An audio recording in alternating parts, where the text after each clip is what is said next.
जय हिंद दोस्तों, Sandeep tricky math special YouTube channel में आप सभी का स्वागत है। बिहार पुलिस मद्य निषेध 2023 जिसका रिटन एग्जाम 14 मई 2023 को होगा, इसके लिए 500 चुनिंदा प्रश्न लेकर आए हैं। ये महामैराथन क्लास नंबर 8 है। इसमें जितने भी प्रश्न कराया जाएगा उसको साथ साथ इसको बहुत अच्छी तरह से व्याख्या भी किया जाएगा। उसके साथ जितने भी प्रश्न बनेगा सबको हम देखेंगे, तो इस वीडियो को अंत तक देखिएगा। वीडियो स्टार्ट करते हैं और चलते हैं हम प्रश्न की तरफ। पहला प्रश्न है आपके सामने कि मानव में गुर्दे रोग किस प्रदूषण के कारण होता है? कैडमियम के प्रदूषण के कारण, अम्ल वर्षा के कारण, CO2 के कारण और आर्सेनिक के कारण। बताइए यहाँ पर 1 प्रश्न का सही आंसर कौन सा है? मानव में गुर्दे रोग किस प्रदूषण के कारण होता है? जल्दी से कमेंट कीजिए। तो जो भी कैंडिडेट यहाँ पर ऑप्शन नंबर A के साथ जा रहे हैं, कैडमियम के प्रदूषण के कारण, बिल्कुल सही जवाब है। चलिए सेकेंड प्रश्न देखते हैं। सेकेंड प्रश्न है आपके सामने कि भारत में डाक टिकट की शुरुआत किस गवर्नर जनरल के शासनकाल में किया गया? कॉर्नवालिस के, लॉर्ड रिपन के, लॉर्ड लिटन के और लॉर्ड डलहौजी के। बताइए यहाँ पर सेकेंड प्रश्न का सही आंसर कौन सा है? भारत में डाक टिकट की शुरुआत किस गवर्नर जनरल के शासनकाल में किया गया? तो जो भी कैंडिडेट यहाँ पर ऑप्शन नंबर D के साथ जा रहे हैं, लॉर्ड डलहौजी, बिल्कुल सही जवाब है। डाक टिकट की शुरुआत कब की गई? तो 1854 ईस्वी में लॉर्ड डलहौजी के द्वारा राजहरप नीति अपनाई गई थी। वह छोटे छोटे राज्यों को जीतकर अपने राज्यों में विलय कर लेते थे और भारतीय रेल का जनक भी लॉर्ड डलहौजी को कहा जाता है, क्योंकि इन्होंने ही सर्वप्रथम 1853 ईस्वी में भारत में रेल चलाई थी। तो इसका राइट आंसर है ऑप्शन नंबर D। चलिए नेक्स्ट क्वेश्चन देखते हैं। यहाँ पर 3 प्रश्न है कि अंडमान में सेलुलर जेल की दीवारों पर भारत का इतिहास किसने लिखा था? M.K. मजुमदार, सुभाष चंद्र बोस, वीर सावरकर और अशोक मेहता। बताइए यहाँ पर 3 प्रश्न का सही आंसर कौन सा है? अंडमान के सेलुलर जेल की दीवारों पर भारत का इतिहास किसने लिखा था? तो जो भी कैंडिडेट यहाँ पर ऑप्शन नंबर C बता रहे हैं, वीर सावरकर, बिल्कुल सही जवाब है। चलिए नेक्स्ट यहाँ पर 4 प्रश्न देखते हैं कि 1854 में प्रथम किन 2 शहरों के बीच टेलीग्राफ सेवा की शुरुआत की गई? दिल्ली और आगरा के बीच, कोलकाता मुंबई के बीच, कोलकाता आगरा के बीच और मुंबई मद्रास के बीच। बताइए यहाँ पर 4 प्रश्न का सही आंसर कौन सा है? 1854 ईस्वी में प्रथम किन 2 शहरों के बीच टेलीग्राफ सेवा की शुरुआत की गई? तो ये कोलकाता आगरा के बीच, लॉर्ड डलहौजी के समय ही। तो इस प्रश्न का राइट आंसर है ऑप्शन नंबर C। नेक्स्ट यहाँ पर 5 प्रश्न देखते हैं। स्वामी दयानंद सरस्वती का मूल नाम क्या था? दयाशंकर, मूलशंकर, गजानंद और गदाधर। बताइए 5 प्रश्न का सही आंसर कौन सा है? स्वामी दयानंद सरस्वती का मूल नाम क्या था? जल्दी से कमेंट कीजिए। तो जो भी कैंडिडेट यहाँ पर ऑप्शन नंबर B के साथ जा रहे हैं, मूलशंकर, बिल्कुल सही जवाब है। दयानंद सरस्वती आर्य समाज के संस्थापक है। कब किए थे? तो ये 1875 ईस्वी में, याद रखिएगा। नेक्स्ट यहाँ पर 6 प्रश्न है कि निम्न में से कौन एक सुल्तान सुलेखन में निपुण था? बलवान था, ऐबक यानी कुतुबुद्दीन ऐबक, अलाउद्दीन खिलजी और मोहम्मद बिन तुगलक।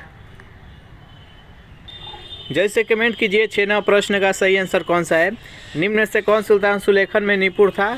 तो जो भी कैंडिडेट यहाँ पर ऑप्शन नंबर D के साथ जा रहे हैं, मोहम्मद बिन तुगलक, बिल्कुल सही जवाब है। यहाँ पर सबके बारे में थोड़ा थोड़ा जानकारी ले लेते हैं और वहाँ से कौन कौन सा प्रश्न बनता है ये भी जान लेते हैं। देखिए कुतुबुद्दीन ऐबक के बारे में सबसे पहले जानते हैं। तो देखिए मोहम्मद गौरी का यह एक गुलाम था और ये 1206 ईस्वी में गुलाम वंश के स्थापना किया था। किस वंश के? तो गुलाम वंश का। लेकिन गुलाम वंश का वास्तविक संस्थापक किसे माना जाता है? तो इल्तुतमिश को, क्योंकि वह 1229 ईस्वी में बगदाद के खलीफा से सुल्तान की उपाधि प्राप्त की थी। उसके बाद कुतुबुद्दीन ऐबक ने कुतुब मीनार के नींव इन्होंने ही रखा थे और लाख बॉक्स के उपाधि भी इन्हें प्राप्त है, क्योंकि लाखों के दान किया करते थे। कुतुबुद्दीन ऐबक के शासनकाल कब से कब तक था? तो 1206 से लेकर 1210 ईस्वी में। 1210 ईस्वी में ये चौगान खेल रहे थे और उसी समय घोड़ा से गिरने के बाद इनका देहांत हो गया था। चौगान जिसको वर्तमान समय में पोलो कहा जाता है। अब यहाँ पर हम बलवान के बारे में जानते हैं।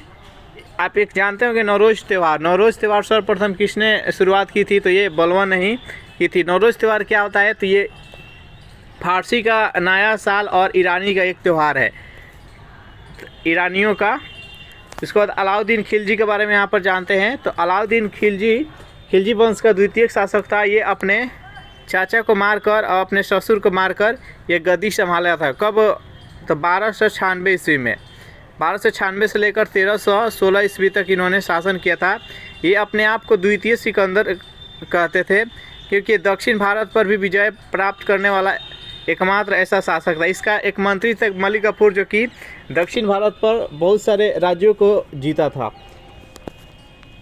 चलिए नेक्स्ट क्वेश्चन देखते हैं। यहाँ पर 7वां प्रश्न आपके सामने कि भारतीय संविधान का निर्माण किस योजना के आधार पर की गई थी?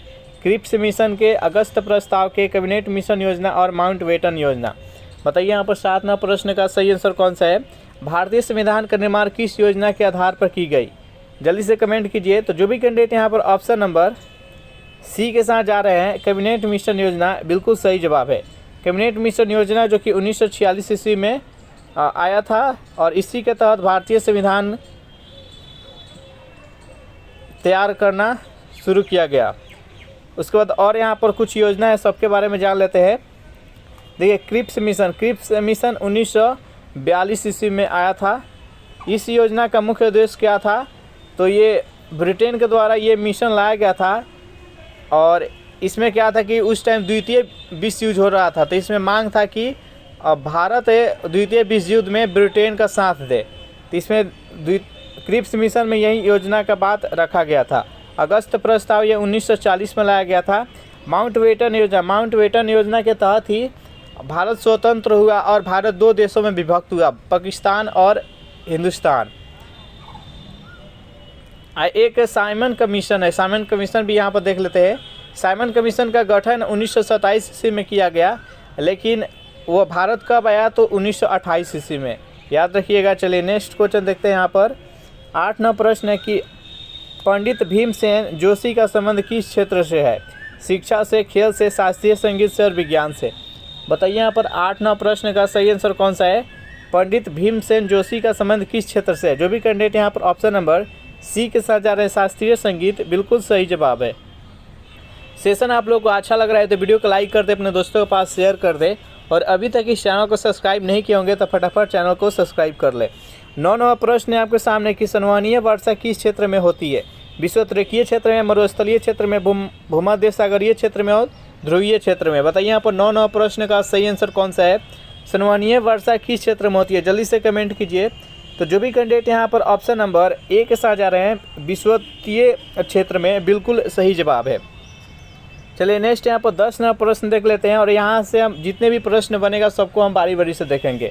मोहिनी अट्टम नृत्य भारत के किस राज्य में प्रचलित है? तमिलनाडु में, केरल में, आंध्र प्रदेश और कर्नाटक में। बताइए यहाँ पर 10वां प्रश्न का सही आंसर कौन सा है? मोहिनी अट्टम नृत्य भारत के किस राज्य में प्रचलित है? तो ये केरल में। केरल में 2 नृत्य प्रचलित है, याद रखिएगा। एक है कथकली और एक है मोहिनी अट्टम। ये दोनों किस राज्य में प्रचलित है? तो केरल में। तमिलनाडु में भरतनाट्यम है, याद रखिएगा। तमिलनाडु में कौन सी है लोक नृत्य? तो भरतनाट्यम। आंध्र प्रदेश में कुचिपुड़ी, कर्नाटक में यक्षगान। ये सभी कुछ महत्वपूर्ण, इस सभी को याद रखिएगा। चलिए नेक्स्ट यहाँ पर 11वां प्रश्न है आपके सामने कि वाटरलू किस देश में स्थित है? वाटरलू किस देश में स्थित है आपको बताना है। इंग्लैंड में, फ्रांस में, बेल्जियम में और जर्मनी में। बताइए यहाँ पर 11वां प्रश्न का सही आंसर कौन सा है? यहाँ से कुछ महत्वपूर्ण प्रश्न देखेंगे जो कि आपके एग्जाम के व्यू से बेहद इंपॉर्टेंट साबित होगा। तो वाटरलू किस देश में स्थित है? यह बेल्जियम में स्थित है। इस प्रश्न का राइट आंसर है ऑप्शन नंबर सी। ये वाटरलू जो शहर ये क्यों प्रचलित है? तो वाटरलू का एक युद्ध हुआ था। कब हुआ था? तो 1815 ईस्वी में। किसके किसके बीच में हुआ था? तो एक साइड फ्रांस था और दूसरे साइड ब्रिटेन था, रूस था, हंगरी था, ऑस्ट्रिया था, ये सब था। एक तरफ वो था, एक तरफ फ्रांस था। फ्रांस के तरफ से कौन नेतृत्व कर रहे थे? तो नेपोलियन बोनापार्ट। और नेपोलियन बोनापार्ट का वो अंतिम युद्ध था, क्योंकि इसमें बुरी तरह से पराजित फ्रांस हुआ था और फ्रांस से बुरी तरह से पराजित होने के बाद ये आत्मसमर्पण करना पड़ा था और वो अंतिम युद्ध साबित हुआ नेपोलियन बोनापार्ट का। तो याद रखिएगा 1815 वाटरलू का युद्ध हुआ था फ्रांस तथा खासकर ब्रिटेन के बीच में। तो इस प्रश्न का राइट आंसर है ऑप्शन नंबर सी। नेक्स्ट यहाँ पर 12वां प्रश्न है आपके सामने कि धूप चश्मा में किसका प्रयोग किया जाता है? क्रूक्स कांच का, ब्रुक्स कांच का, फ्लिंट कांच का और पेंसिल कांच का। बताइए यहाँ पर 12वां प्रश्न का सही आंसर कौन सा है? धूप चश्मा में किसका प्रयोग, किस प्रकार के कांच का प्रयोग किया जाता है? जल्दी से बताइए। तो जो भी कैंडिडेट यहाँ पर ऑप्शन नंबर ए के साथ जाने क्रूक्स कांच बिल्कुल सही जवाब है। यहाँ पर एक फ्लिंट कांच है। फ्लिंट कांच का प्रयोग किस में किया जाता है? तो ये दूरबीन में किया जाता है। दूरबीन हो गया, बल्ब हो गया, लेंस हो गया, इस प्रकार के कांच जितने भी होता है उसमें फ्लिंट कांच का प्रयोग किया जाता है। धूप चश्मा में क्रूक्स कांच का प्रयोग किया जाता है। नेक्स्ट यहाँ पर 13वां प्रश्न है कि साहा परमाणु भौतिक संस्थान कहाँ पर स्थित है? 4 ऑप्शन है आपके सामने कि दिल्ली, कानपुर, चेन्नई, कोलकाता। बताइए यहाँ पर 13वां प्रश्न का सही आंसर कौन सा है? तो जो भी कैंडिडेट यहाँ पर ऑप्शन नंबर डी बता रहे हैं कोलकाता, बिल्कुल सही जवाब है। 14वां प्रश्न है आपके सामने कि विश्व पर्यावरण दिवस कब मनाया जाता है? 5 जुलाई को, 5 जून को, 5 मार्च को और 5 अप्रैल को। बताइए यहाँ पर 14वां प्रश्न का सही आंसर कौन सा है? विश्व पर्यावरण दिवस कब मनाया जाता है? जल्दी से कमेंट कीजिए। तो जो भी कैंडिडेट यहाँ पर ऑप्शन नंबर बी बता रहे हैं 5 जून, बिल्कुल सही जवाब है। चलिए नेक्स्ट यहाँ पर 15वां प्रश्न है आपके सामने। एक प्रश्न का उत्तर दीजिएगा कि विश्व जनसंख्या दिवस कब मनाया जाता है। कमेंट को भर दीजिए कि इसका सही आंसर क्या है। 15वां प्रश्न है कि लोक चित्रकला मधुबनी किस राज्य की लोकप्रिय कला है? राजस्थान का, महाराष्ट्र का, उत्तर प्रदेश का और बिहार का। बेहद सिंपल और इम्पोर्टेंट प्रश्न है। ये प्रश्न एग्जाम में बार बार देखे जाते हैं कि लोक चित्रकला मधुबनी किस राज्य में प्रचलित है, लोकप्रिय है। जल्दी से कमेंट कीजिए। तो जो भी कैंडिडेट यहाँ पर ऑप्शन नंबर डी के साथ जा रहे हैं बिहार, बिल्कुल सही जवाब है। नेक्स्ट यहाँ पर 16वां प्रश्न है आपके सामने कि कलिंग पुरस्कार किस क्षेत्र में दिया जाता है? 4 ऑप्शन है आपके सामने, खेल, फिल्म, कृषि और विज्ञान। जल्दी से कमेंट कीजिए 16वां प्रश्न का सही आंसर कौन सा है? कलिंग पुरस्कार किस क्षेत्र में दिया जाता है? तो जो भी कैंडिडेट यहाँ पर ऑप्शन नंबर डी के साथ जा रहे हैं विज्ञान, बिल्कुल सही जवाब है। यहाँ से कुछ महत्वपूर्ण प्रश्न देखेंगे। जो यहाँ पर कलिंग शब्द आया तो इसके युद्ध के बारे में जानते हैं। कलिंग युद्ध कब हुआ था? तो ये 261 ईसा पूर्व में हुआ था। किसके किसके बीच में हुआ था? तो सम्राट अशोक तथा अनंत पद्मनाभन के बीच में हुआ था। इसमें बहुत सारे आदमी मारे गए थे कलिंग युद्ध में, और इसी युद्ध के उपरांत बौद्ध धर्म अपना लिए थे सम्राट अशोक ने और युद्ध त्याग दिए थे, मतलब युद्ध करना छोड़ दिए थे। उसके बाद से कलिंग युद्ध सम्राट अशोक के द्वारा 14 शिलालेख लिखे गए हैं। 14 शिलालेख में 13वें जो शिलालेख है उसमें कलिंग युद्ध का वर्णन किया गया है। यहाँ पर अशोक आया तो अशोक किस वंश के थे? तो ये मौर्य वंश के थे, याद रखिएगा। और सम्राट अशोक के समय में तृतीय बौद्ध संगति कब हुआ था? तो 251 ईसा पूर्व में। कहाँ पर हुआ था? तो पाटलिपुत्र में। ये सब कुछ महत्वपूर्ण प्रश्न बनता है, सभी को याद रखिएगा। नेक्स्ट यहाँ पर 17वां प्रश्न है कि बटरफ्लाई शब्द का प्रयोग किस खेल में किया जाता है? निशानेबाजी में, क्रिकेट में, बॉक्सिंग में और तैराकी में। बताइए यहाँ पर 17वां प्रश्न का सही आंसर कौन सा है?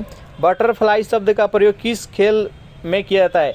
एक प्रश्न आपको स्पोर्ट्स से दिखेगा और स्पोर्ट्स में एक रहता है कि ये प्लेयर किस खेल से संबंध रखता है, एक रहता है ये जो स्पोर्ट टर्म्स है ये किस खेल से संबंधित है, ये सब पूछा जाता है। तो बताइए बटरफ्लाई शब्द किस खेल से संबंधित है? तो ये तैराकी से है। जो भी कैंडिडेट यहाँ पर ऑप्शन नंबर डी के साथ जाते हैं बिल्कुल सही जवाब है।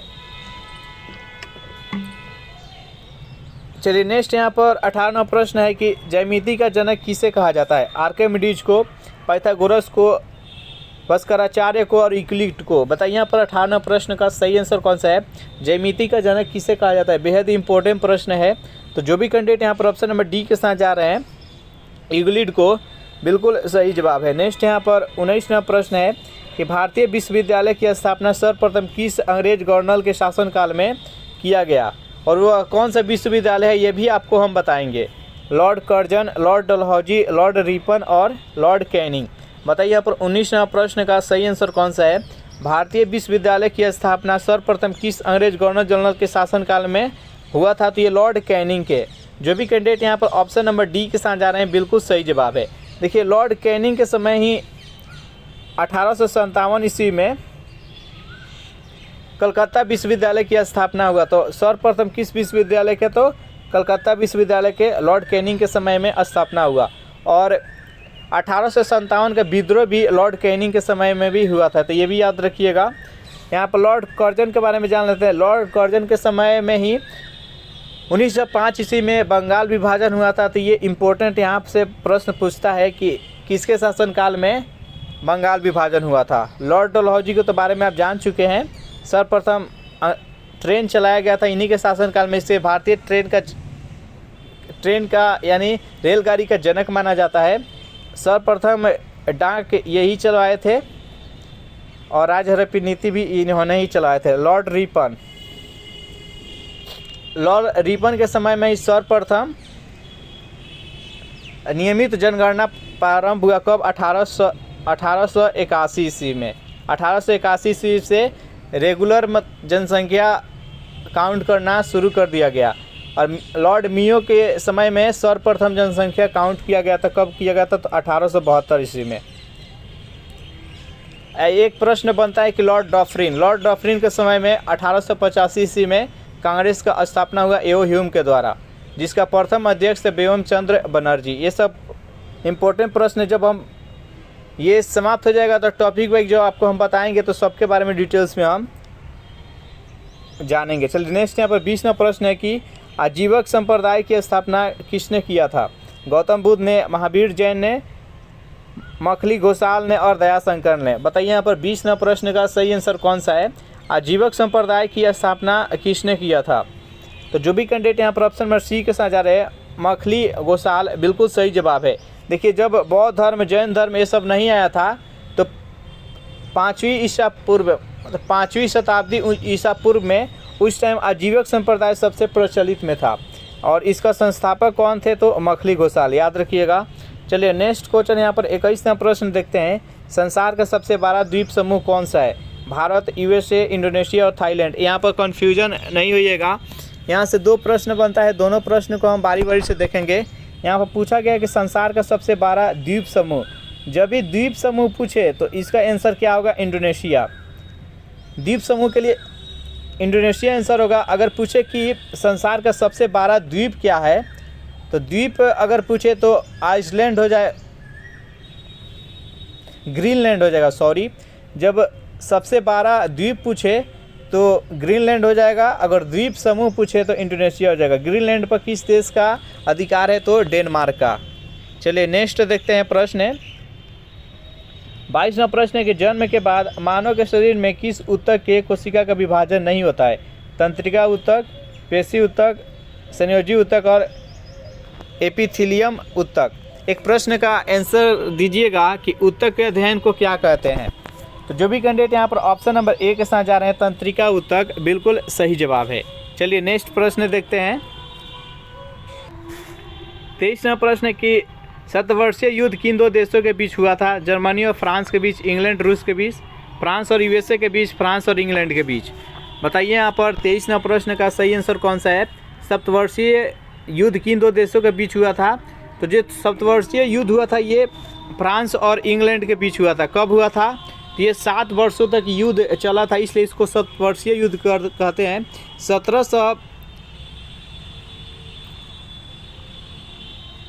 1756 से लेकर 1763 ईस्वी तक ये युद्ध चला था, इसलिए इस युद्ध को सप्तवर्षीय युद्ध कहते हैं। चलिए नेक्स्ट क्वेश्चन देखते हैं। यहाँ पर 24वां प्रश्न है कि मूर्ति देवी पुरस्कार किसके द्वारा प्रदान किया जाता है? भारतीय ज्ञानपीठ समिति के द्वारा, खेल मंत्रालय के द्वारा, मानव संसाधन मंत्रालय के द्वारा, साहित्य सदन के द्वारा। बताइए यहाँ पर 24वां प्रश्न का सही आंसर कौन सा है? मूर्ति देवी पुरस्कार किसके द्वारा प्रदान किया जाता है? तो जो भी कैंडिडेट यहाँ पर ऑप्शन में ए बता रहे हैं, भारतीय ज्ञानपीठ पुरस्कार समिति, बिल्कुल सही जवाब है। सेशन आप लोगों को अच्छा लग रहा है तो वीडियो को लाइक कर दे, अपने दोस्तों के पास शेयर कर दे। अभी तक इस चैनल को सब्सक्राइब नहीं किए होंगे तो फटाफट चैनल को सब्सक्राइब कर ले। चलिए नेक्स्ट यहाँ पर 25वां प्रश्न है कि क्रिकेट में बल्ले की अधिकतम ऊंचाई कितनी होती है? 32 इंच, 34 इंच, 36 इंच और 38 इंच। बताइए यहाँ पर 25वां प्रश्न का सही आंसर कौन सा है? क्रिकेट में बल्ले की अधिकतम ऊंचाई कितनी होती है? तो जो भी कैंडिडेट यहाँ पर ऑप्शन नंबर डी के साथ जा रहे हैं, 38 इंच, बिल्कुल सही जवाब है। चलिए नेक्स्ट यहाँ पर 26वां प्रश्न है, पाचन क्रिया में सबसे बड़ी महत्वपूर्ण भूमिका कौन निभाती है? 4 ऑप्शन है आपके सामने, हार्मोन्स, हीमोग्लोबिन, एंजाइम, प्रोटीन। बताइए यहाँ पर 26वां प्रश्न का सही आंसर कौन सा है? पाचन क्रिया में सबसे महत्वपूर्ण भूमिका कौन सा निभाती है? तो एंजाइम निभाती है। जो भी कैंडिडेट यहाँ पर ऑप्शन नंबर सी बता रहे हैं बिल्कुल सही जवाब है। नेक्स्ट यहाँ पर 27वां प्रश्न है, अंतर्राष्ट्रीय आपराधिक पुलिस संगठन जिसको इंटरपोल कहते हैं का मुख्यालय कहाँ पर स्थित है? पेरिस में, लंदन में, जिनेवा में और लियोन्स में। बताइए यहाँ पर 27वां प्रश्न का सही आंसर कौन सा है? अंतर्राष्ट्रीय आपराधिक पुलिस संगठन का मुख्यालय कहाँ पर स्थित है? तो जो भी कैंडिडेट यहाँ पर option number D tick out कर रहे हैं लियोन्स, बिल्कुल सही जवाब है। लियोन्स किस कंट्री में है? तो ये फ्रांस में है। नेक्स्ट यहाँ पर 28वां प्रश्न है, प्रकाश संश्लेषण के दौरान सौर ऊर्जा रूपांतरण किस ऊर्जा में होता है? बताइए यहाँ पर 28वां प्रश्न का सही आंसर कौन सा है? प्रकाश संश्लेषण के दौरान सौर ऊर्जा का रूपांतरण किस ऊर्जा में होता है? तो जो भी कैंडिडेट यहाँ पर ऑप्शन नंबर डी के साथ जा रहे हैं बिल्कुल सही जवाब है। यहाँ से कुछ महत्वपूर्ण प्रश्न देख लेते हैं। देखिए, जो संचायक बैटरी होता है उसमें रासायनिक ऊर्जा विद्युत ऊर्जा में कन्वर्ट करता है। जो विद्युत मोटर होता है वो यांत्रिक ऊर्जा को विद्युत ऊर्जा में कन्वर्ट करता है। सॉरी, उल्टा बोल दिए। जो विद्युत मोटर होता है विद्युत ऊर्जा को यांत्रिक ऊर्जा में कन्वर्ट करता है। जो डायनेमो होता है, डायनेमो किस में कन्वर्ट करता है? तो डायनेमो यांत्रिक ऊर्जा को विद्युत ऊर्जा में कन्वर्ट करता है। तो ये सब कुछ देख लीजिएगा, किससे किस में ऊर्जा का परिवर्तन होता है। ऊर्जा का कभी क्षय नहीं होता है, केवल एक रूप से दूसरे रूप में कन्वर्ट होता है। चलिए नेक्स्ट यहाँ पर 29वां प्रश्न है आपके सामने कि भारतीय राष्ट्रगान की पूरी धुन को बजाने में कितना समय लगता है? जल्दी से कमेंट कीजिए। तो भारतीय राष्ट्रगान की पूरी धुन को बजाने में कितना समय लगता है? तो बेहद ही सिंपल प्रश्न है, 52 सेकंड। यहाँ से कुछ महत्वपूर्ण प्रश्न बनता है, सबको देख लेते हैं।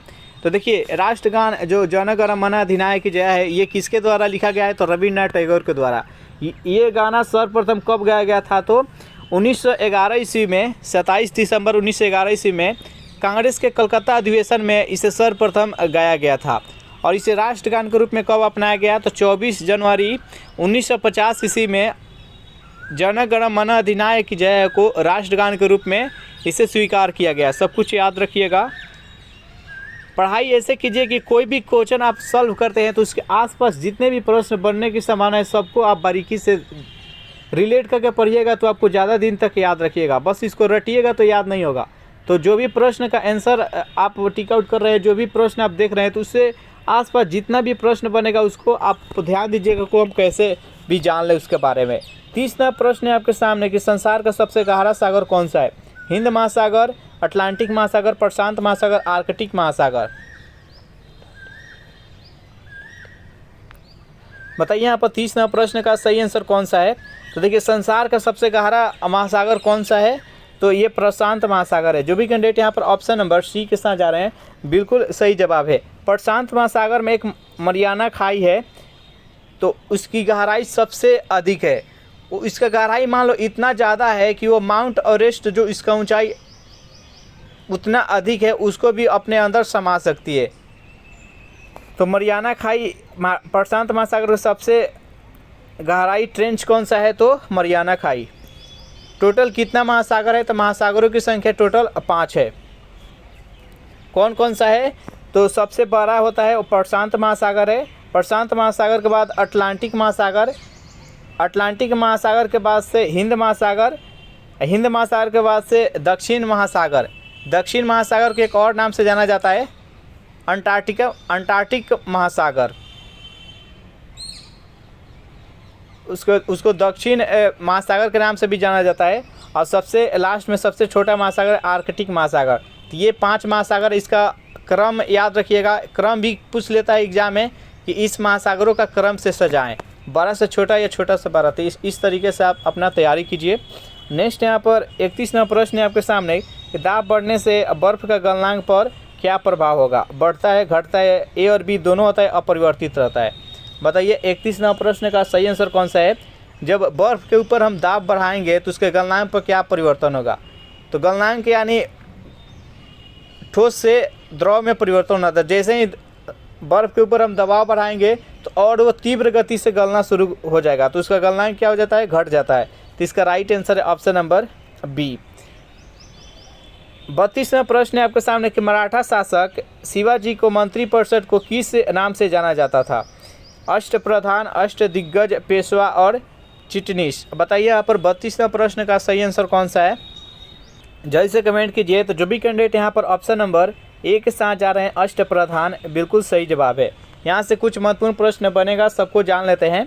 तो देखिए, मराठा शासक शिवाजी के एक संधि किए थे, सबसे प्रचलित संधि है, उसको पुरंदर का संधि बोलते हैं। वो कब किए थे? तो 1665 ईस्वी में। ये संधि किसके किसके बीच हुआ था? तो औरंगजेब के मंत्री था जिसका नाम था जय सिंह, राजा जय सिंह प्रथम, और शिवाजी के बीच में यह संधि हुआ था। कब हुआ था? तो 1665 ईस्वी में, जिसको पुरंदर का संधि बोला जाता है। और अष्टप्रधान मतलब शिवाजी के मंत्री परिषद था, उसको अष्टप्रधान, इसमें 8 महामंत्री रहा करते थे। उसके बाद अष्टदिग्गज यहाँ पर नाम आया। तो ये किसके दरबार में थे? तो ये कृष्णदेव राय के दरबार में थे। कृष्णदेव राय किस वंश के थे? तो कृष्णदेव राय तुलुवा वंश के थे, याद रखिएगा। कृष्णदेव राय के बारे में जो बाबरनामा है उसमें वर्णन मिलता है कृष्णदेव राय के बारे में। उसके बाद और एक प्रश्न बनता है यहाँ पर कि शिवाजी का एक युद्ध था, वो सबसे ज़्यादा प्रचलित था, उसका युद्ध करने का तरीका, तो गुरिल्ला युद्ध। एक प्रश्न बन जाता है कि गुरिल्ला युद्ध किसके द्वारा चलाया गया था, कौन ये इस युद्ध नीति को अपनाते थे? तो वीर शिवाजी। चलिए नेक्स्ट क्वेश्चन देखते हैं। यहाँ पर 33वां प्रश्न है आपके सामने कि स्वतंत्र भारत का प्रथम बहुउद्देशीय परियोजना कौन सा है? स्वर्ण रेखा परियोजना, सोन नदी परियोजना, दामोदर घाटी निगम परियोजना और भाखरा नांगल परियोजना। बताइए यहाँ पर 33वां प्रश्न का सही आंसर कौन सा है? स्वतंत्र भारत के प्रथम बहुउद्देशीय परियोजना कौन सा है? तो जो भी कैंडिडेट यहाँ पर ऑप्शन नंबर सी के साथ जा रहे हैं दामोदर घाटी निगम परियोजना, बिल्कुल सही जवाब है।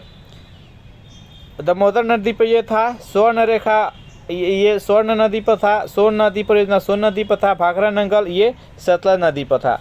सब याद रखिएगा। नेक्स्ट यहाँ पर 34वां प्रश्न है कि 2 रुपये और उससे अधिक मूल्य के रुपये को छापने का दायित्व किसके ऊपर होता है? भारत सरकार के, वित्त मंत्रालय के और SBI के, RBI के। बताइए यहाँ पर 34वां प्रश्न का सही आंसर कौन सा है? तो जो भी कैंडिडेट यहाँ पर ऑप्शन नंबर डी के साथ जा रहे हैं RBI, reserve bank of India, बिल्कुल सही जवाब है। 2 रुपया या उससे अधिक के मूल्य वाले रुपये को छापने का दायित्व RBI के पास रहता है, और 2 रुपये के नीचे के मूल्य को छापने के लिए वित्त सचिव के पास होता है, वित्त मंत्रालय के पास होता है। तो इस प्रश्न का राइट आंसर है ऑप्शन नंबर डी। RBI के बारे में थोड़ा सा जान लेते हैं। इसका स्थापना कब हुआ था? तो 1935 ईस्वी में, और इसका राष्ट्रीयकरण कब हुआ था? तो 1949 ईस्वी में।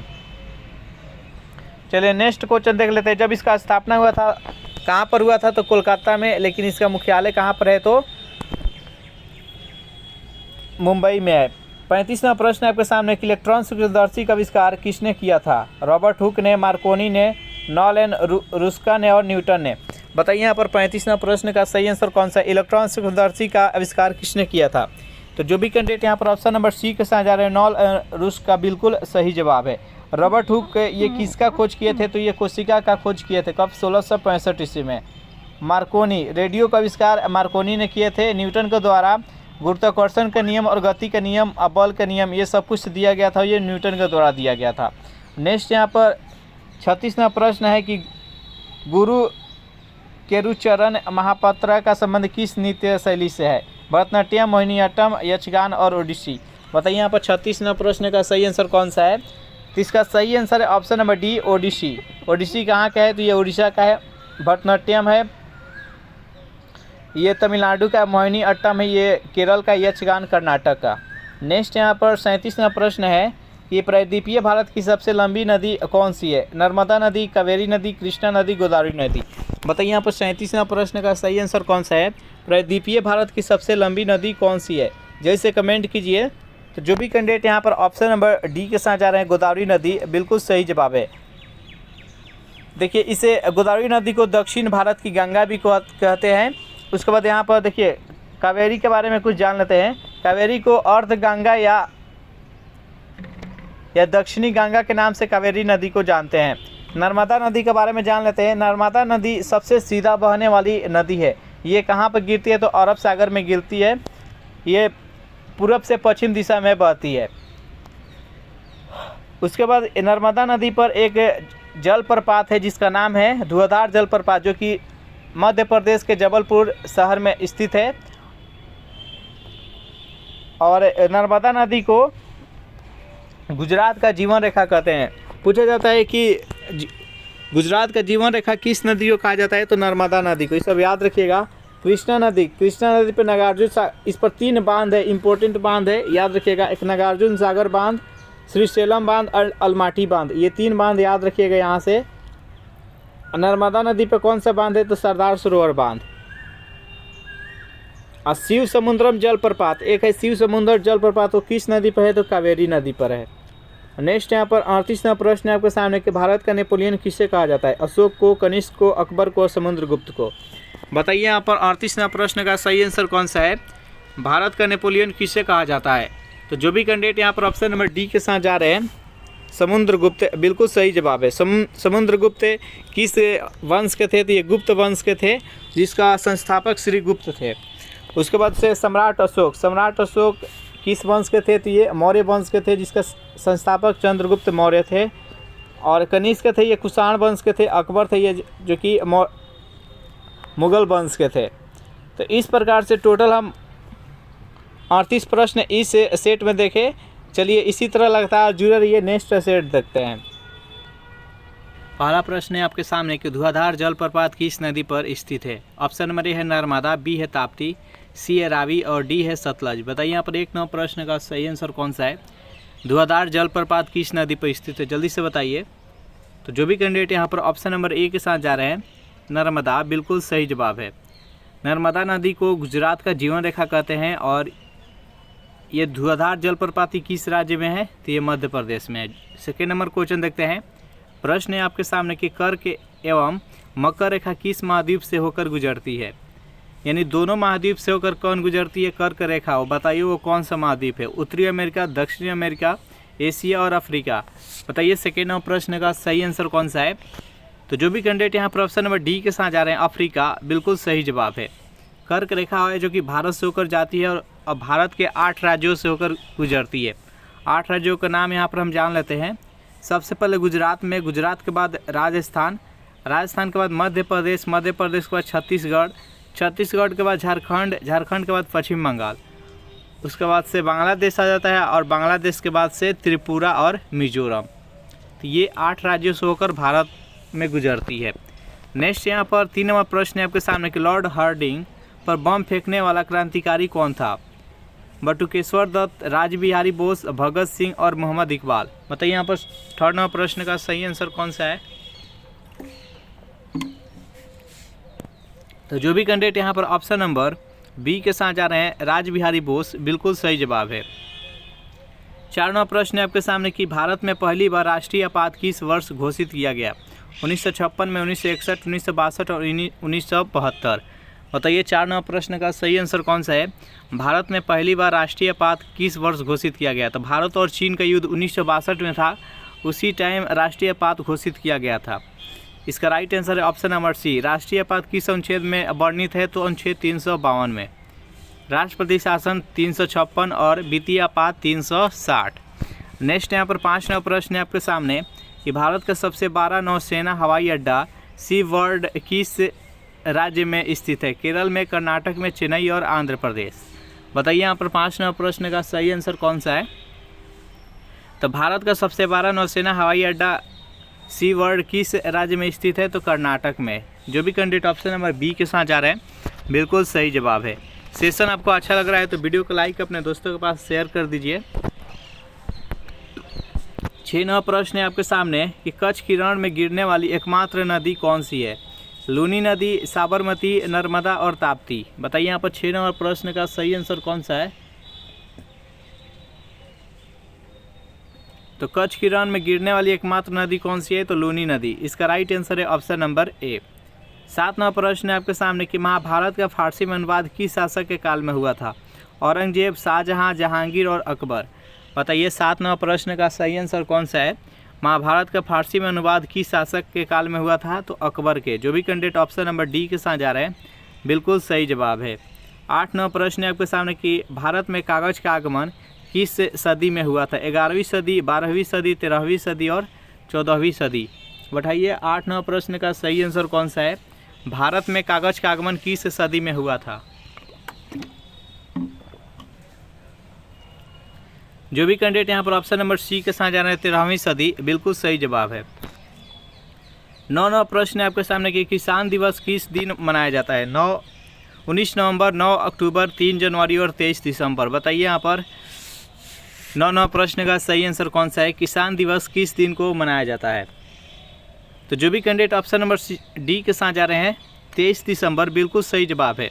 चौधरी चरण सिंह के जन्म दिवस के उपलक्ष्य में 23 दिसंबर को किसान दिवस मनाया जाता है।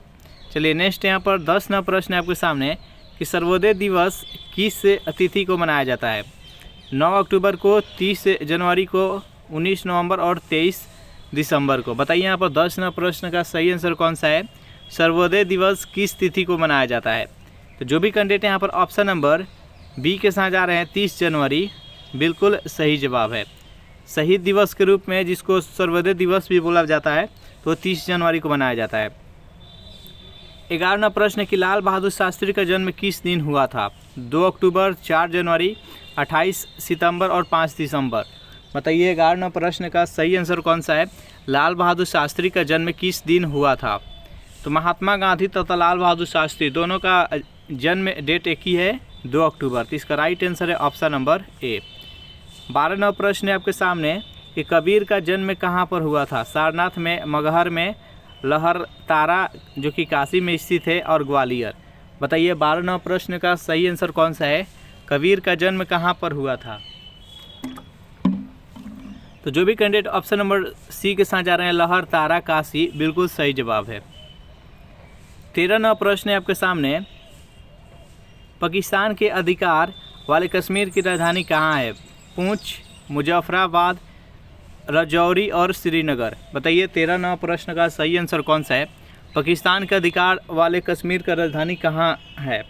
जो भी कैंडिडेट ऑप्शन नंबर बी के साथ जा रहे हैं मुजफ्फराबाद, बिल्कुल सही जवाब है।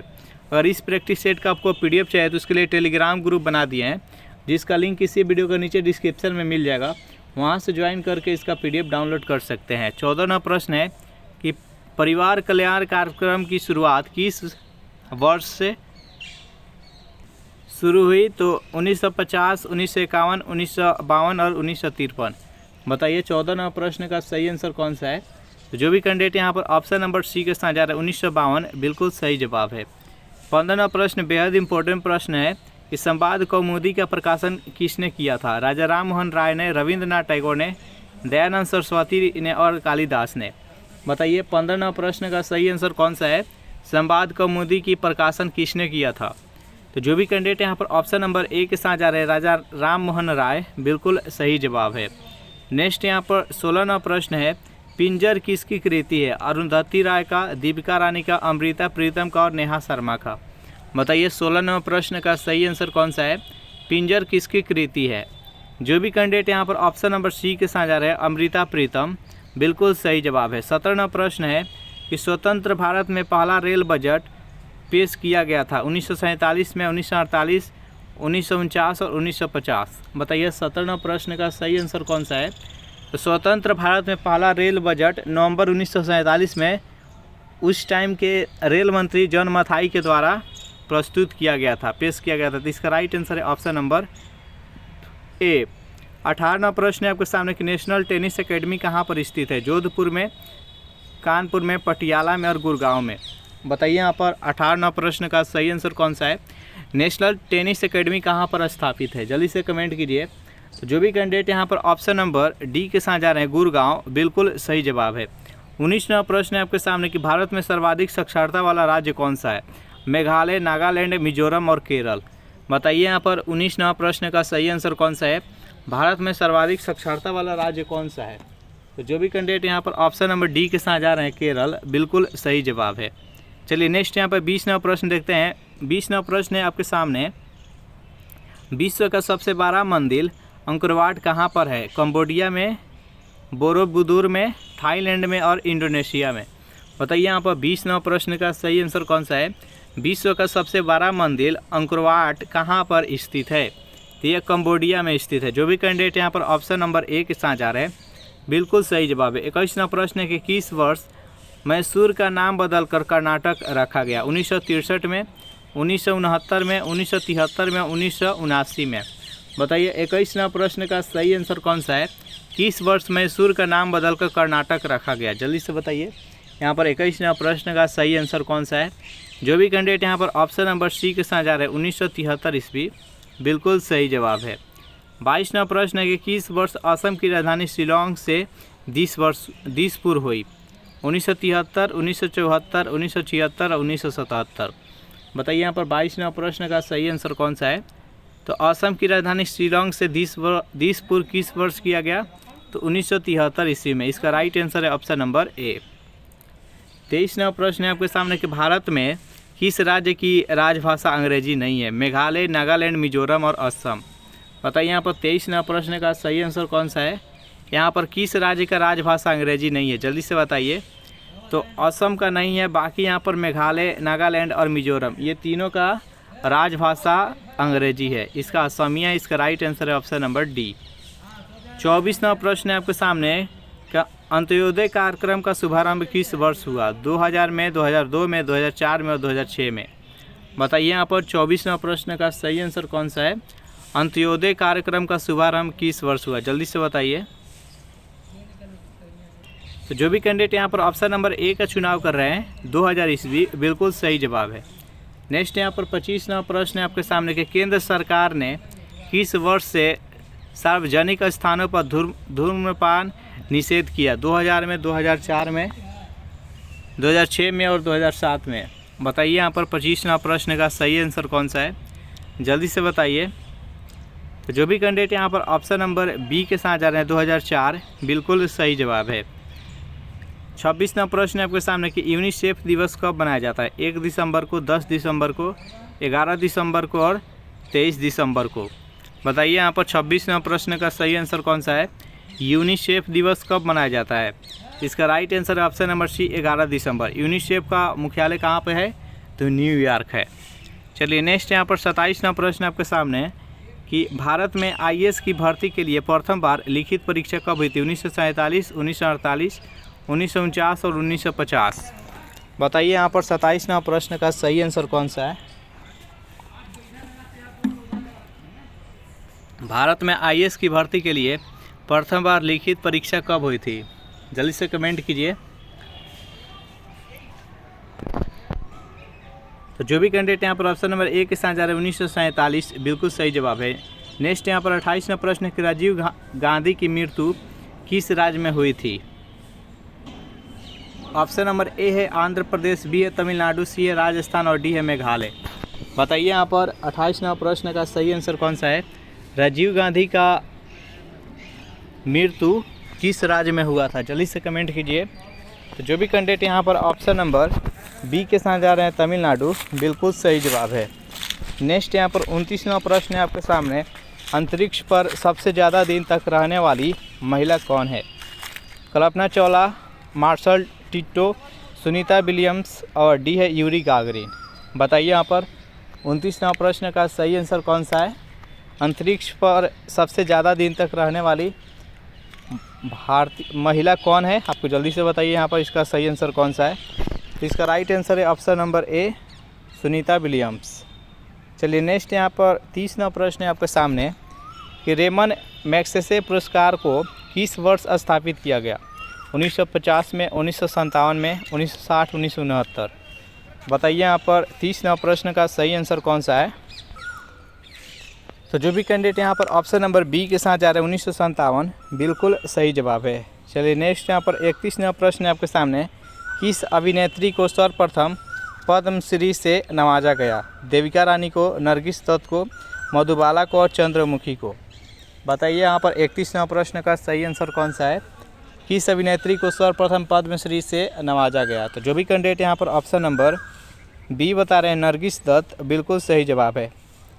32वां प्रश्न है आपके सामने कि धर्म मनुष्य के लिए अफीम के समान है, यह कथन किसका है? लियो टॉल्स्टॉय का, मैकाले का, बाबा आमटे का और कार्ल मार्क्स का। बताइए यहाँ पर 32वां प्रश्न का सही आंसर कौन सा है? धर्म मनुष्य के अफीम के समान है, यह कथन किसका था?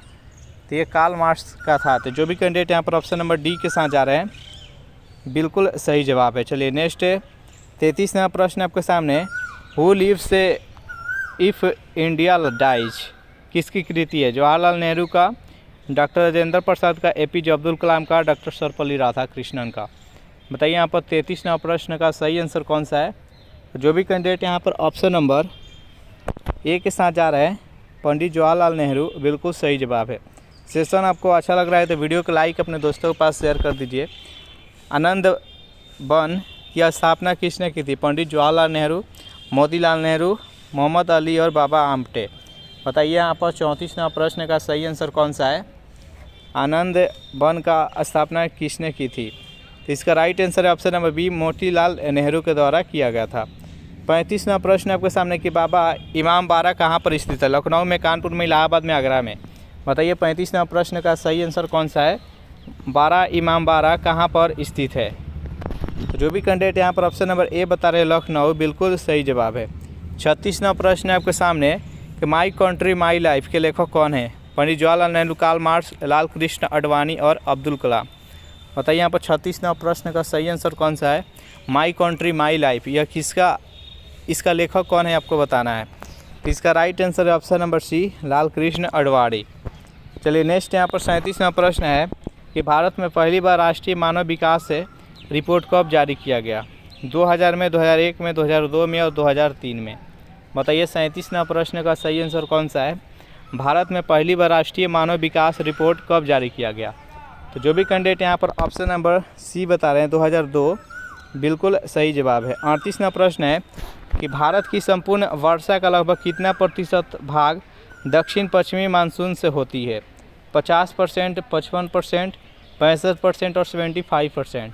बताइए यहाँ पर 38वां प्रश्न का सही आंसर कौन सा है? भारत में जो वर्षा होती है दक्षिण पश्चिमी मानसून से, वह कितना परसेंट होती है? तो ये 75% होती है। जो भी कैंडिडेट यहाँ पर ऑप्शन नंबर डी के साथ जा रहे हैं, बिल्कुल सही जवाब है। 39वां प्रश्न है आपके सामने कि वृक्षों की आयु का अध्ययन क्या कहलाता है? साइटोलॉजी, डेंड्रोक्रोनोलॉजी, इकोलॉजी और कैसिडियोलॉजी। बताइए यहाँ पर 39वां प्रश्न का सही आंसर कौन सा है? वृक्षों के आयु के अध्ययन को क्या कहा जाता है? वृक्षों का आयु किससे पता किया जाता है? तो वृक्ष के छाल के द्वारा मालूम किया जाता है कि उसका आयु क्या है। इसके अध्ययन को क्या कहा जाता है? तो डेंड्रोक्रोनोलॉजी कहा जाता है। इसका राइट आंसर है ऑप्शन नंबर बी। चलिए नेक्स्ट यहाँ पर 40वां प्रश्न आपके सामने, एकता स्थल किसका समाधि स्थल है? ज्ञानी जैल सिंह का, जगजीवन राम का, गुलजारी लाल नंदा का और मोरारजी देसाई का। बताइए यहाँ पर 40वां प्रश्न का सही आंसर कौन सा है? एकता स्थल किसका समाधि स्थल है? तो जो भी कैंडिडेट यहाँ पर ऑप्शन नंबर ए के साथ जा रहे हैं, ज्ञानी जैल सिंह, बिल्कुल सही जवाब है। प्रश्न है आपके सामने कि गैस का दाब मापने के लिए किस यंत्र का प्रयोग किया जाता है? अल्टीमीटर का, हाइग्रोमीटर का, मैनोमीटर का और बैरोमीटर का। बताइए यहाँ पर 1 नंबर प्रश्न का सही आंसर क्या है? जल्दी से कमेंट कीजिए। गैस का दाब मापने के लिए किस यंत्र का प्रयोग किया जाता है? तो जो भी कैंडिडेट यहाँ पर ऑप्शन नंबर सी चुन रहे हैं, मैनोमीटर, बिल्कुल सही जवाब है। अल्टीमीटर के द्वारा एरोप्लेन में हाइट मापने के लिए अल्टीमीटर का प्रयोग किया जाता है। हाइग्रोमीटर के द्वारा वायु की आर्द्रता मापने के लिए हाइग्रोमीटर का प्रयोग करते हैं। बैरोमीटर के द्वारा वायुमंडलीय दाब को मापने के लिए बैरोमीटर का प्रयोग करते हैं। नेक्स्ट यहाँ पर सेकेंड नंबर प्रश्न है आपके सामने कि विजय घाट का संबंध किससे है? राजीव गांधी, लाल बहादुर शास्त्री, ज्ञानी जैल सिंह और गुलजारी लाल नंदा। बताइए यहाँ पर सेकेंड नंबर प्रश्न का सही आंसर कौन सा है? विजय घाट किसका समाधि स्थल है? तो जो भी कैंडिडेट यहाँ पर ऑप्शन नंबर बी के साथ जा रहे हैं, लाल बहादुर शास्त्री, बिल्कुल सही जवाब है।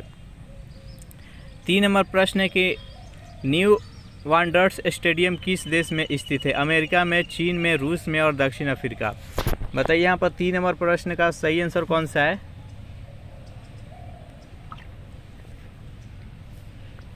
न्यू वांडर्स स्टेडियम किस देश में है? तो जो भी कैंडिडेट यहाँ पर ऑप्शन नंबर डी चुन रहे हैं, साउथ अफ्रीका, बिल्कुल सही जवाब है। 4 नंबर प्रश्न है आपके सामने कि कोझिकोड बंदरगाह किस राज्य में है? गुजरात, आंध्र प्रदेश, केरल और गोवा। बताइए यहाँ पर 4 नंबर प्रश्न का सही आंसर कौन सा है?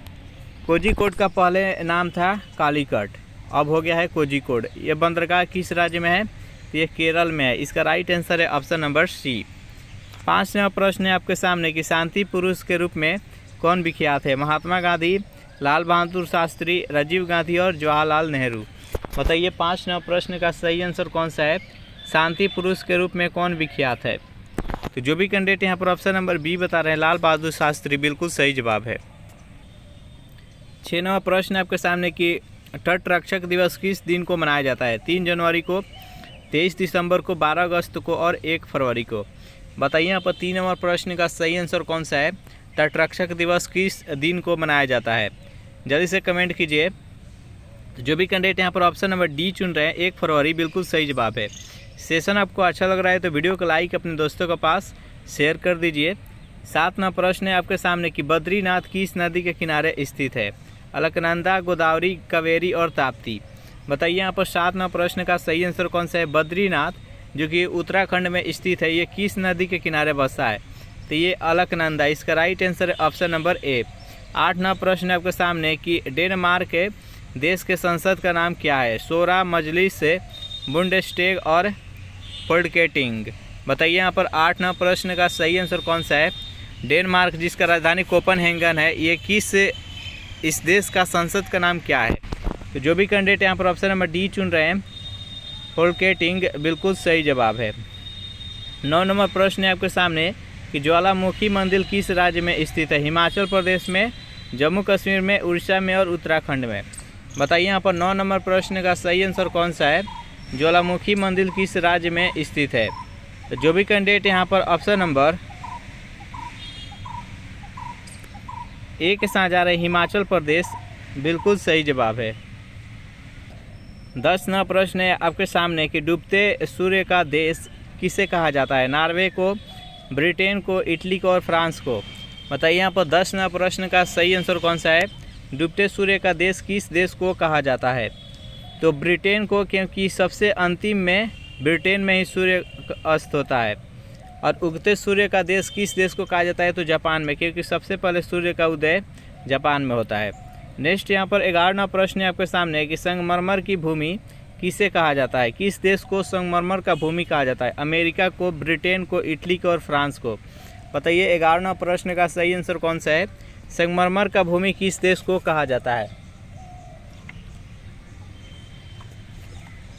जो भी कैंडिडेट यहाँ पर ऑप्शन नंबर सी चुन रहे हैं इटली को, बिल्कुल सही जवाब है। 12वां प्रश्न है आपके सामने कि दक्षिण का कश्मीर किसे कहा जाता है? केरल को, कर्नाटक को, तमिलनाडु को और आंध्र प्रदेश को। बताइए 12वां प्रश्न का सही आंसर कौन सा है? दक्षिण का कश्मीर किस देश को कहा जाता है? तो केरल को कहा जाता है। जो भी कैंडिडेट ऑप्शन नंबर ए के साथ जा रहे हैं, बिल्कुल सही जवाब है। 13वां प्रश्न है कि नेचुरल हिस्ट्री पुस्तक के लेखक कौन है? मेगास्थनीज, अरस्तु, प्लिनी और प्लूटो। बताइए यहाँ पर 13वां प्रश्न का सही आंसर कौन सा है? नेचुरल हिस्ट्री पुस्तक के लेखक कौन है? अगर इस प्रैक्टिस सेट का आपको पीडीएफ चाहिए तो इसके लिए टेलीग्राम ग्रुप बना दिया, जिसका लिंक इसी वीडियो के नीचे डिस्क्रिप्शन में मिल जाएगा। वहाँ से ज्वाइन करके इसका पीडीएफ डाउनलोड कर सकते हैं। इस प्रश्न का राइट आंसर है ऑप्शन नंबर सी, प्लिनी। 14वां प्रश्न है आपके सामने कि लोक नृत्य कुटिट्यम का संबंध किस राज्य से है? पंजाब से, हरियाणा से, तमिलनाडु से और केरल से। बताइए इस प्रश्न का सही आंसर कौन सा है? तो जो भी कैंडिडेट ऑप्शन नंबर डी बता रहे हैं केरल, बिल्कुल सही जवाब है। नेक्स्ट यहाँ पर 15वां प्रश्न है आपके सामने कि प्रेस ट्रस्ट ऑफ इंडिया की स्थापना कब हुई? 13 जून 1946, 27 अगस्त 1947, 18 सितंबर 1948, 28 दिसंबर 1949। बताइए यहाँ पर 15वां प्रश्न का सही आंसर कौन सा है? प्रेस ट्रस्ट ऑफ इंडिया की स्थापना किस वर्ष हुई? जो भी कैंडिडेट यहाँ पर ऑप्शन नंबर बी चुन रहे हैं 27 अगस्त 1947, बिल्कुल सही जवाब है। 16वां प्रश्न है आपके सामने कि सीमेंट उद्योग में भारत का अग्रणी राज्य कौन सा है? राजस्थान, तमिलनाडु, गुजरात और आंध्र प्रदेश। बताइए 16वां प्रश्न का सही आंसर कौन सा है? सीमेंट उद्योग में भारत का अग्रणी राज्य कौन सा है? जो भी कैंडिडेट ऑप्शन नंबर ए चुन रहे हैं राजस्थान, बिल्कुल सही जवाब है। नेक्स्ट यहाँ पर 17वां प्रश्न है आपके सामने कि चाचरी कहाँ का मुख्य लोक नृत्य है? मध्य प्रदेश का, उत्तर प्रदेश का, हिमाचल प्रदेश का, आंध्र प्रदेश का। बताइए 17वां प्रश्न का सही आंसर कौन सा है? चाचरी कहाँ का मुख्य लोक नृत्य है? ये उत्तर प्रदेश का है। जो भी कैंडिडेट ऑप्शन नंबर बी चुन रहे हैं, बिल्कुल सही जवाब है। सेशन आपको अच्छा लग रहा है तो वीडियो को लाइक अपने दोस्तों के पास शेयर कर दीजिए। 18वां प्रश्न है कि लक्षद्वीप में कुल कितने द्वीप है? 10, 19, 29 और 36।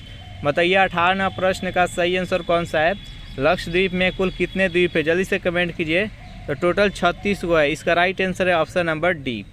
नेक्स्ट यहाँ पर 19वां प्रश्न है आपके सामने कि सूती वस्त्र उद्योग की राजधानी किसे कहा जाता है? दिल्ली को, मुंबई को, कोलकाता को और चेन्नई को।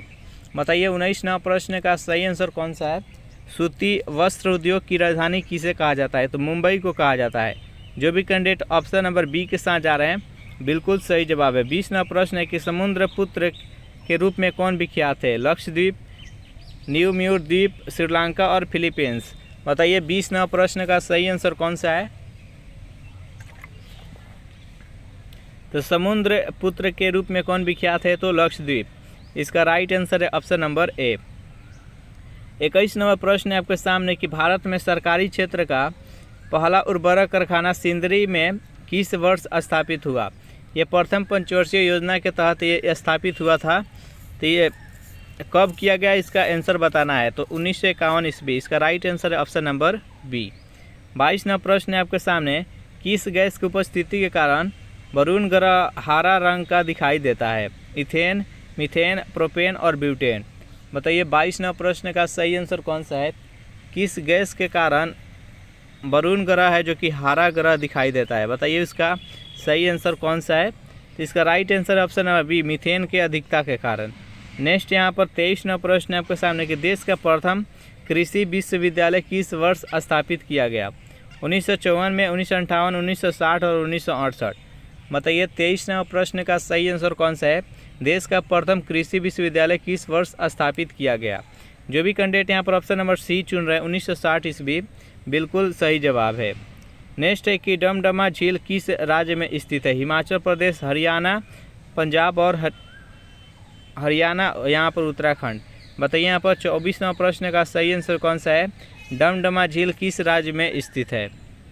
तो जो भी कैंडिडेट यहाँ पर ऑप्शन नंबर डी चुनाव कर रहे हैं यानी हरियाणा बिल्कुल सही जवाब है। 25वां प्रश्न है आपके सामने कि विश्व इतिहास की झलक पुस्तक की रचयिता कौन थे? महात्मा गांधी, पंडित जवाहरलाल नेहरू, डॉक्टर राजेंद्र प्रसाद, भीमराव अम्बेडकर। बताइए यहाँ पर 25वां प्रश्न का सही आंसर कौन सा है? विश्व इतिहास की झलक पुस्तक का रचयिता कौन है? तो जो भी कैंडिडेट यहाँ पर ऑप्शन नंबर बी चुन रहे हैं पंडित जवाहरलाल नेहरू बिल्कुल सही जवाब है। सेशन आपको अच्छा लग रहा है तो वीडियो को लाइक अपने दोस्तों के पास शेयर कर दे और अभी तक इस चैनल को सब्सक्राइब नहीं किए होंगे तो फटाफट इस चैनल को सब्सक्राइब कर लीजिए। 26वां प्रश्न है आपके सामने कि भारत के सर्वाधिक राज्यों को स्पर्श करने वाला राज्य कौन सा है? यानी वह कौन सा राज्य है जो सबसे अधिक भारतीय राज्यों के साथ सीमा साझा करता है? जैसे कमेंट कीजिए उत्तर प्रदेश, राजस्थान, गुजरात और तमिलनाडु। तो इस प्रश्न का सही आंसर है वो ऑप्शन नंबर ए है उत्तर प्रदेश। कौन कौन से राज्यों के साथ सीमा साझा करता है? तो देखिए राजस्थान, राजस्थान के बाद से हरियाणा, हरियाणा के बाद उत्तराखंड, बिहार, झारखंड, छत्तीसगढ़, मध्य प्रदेश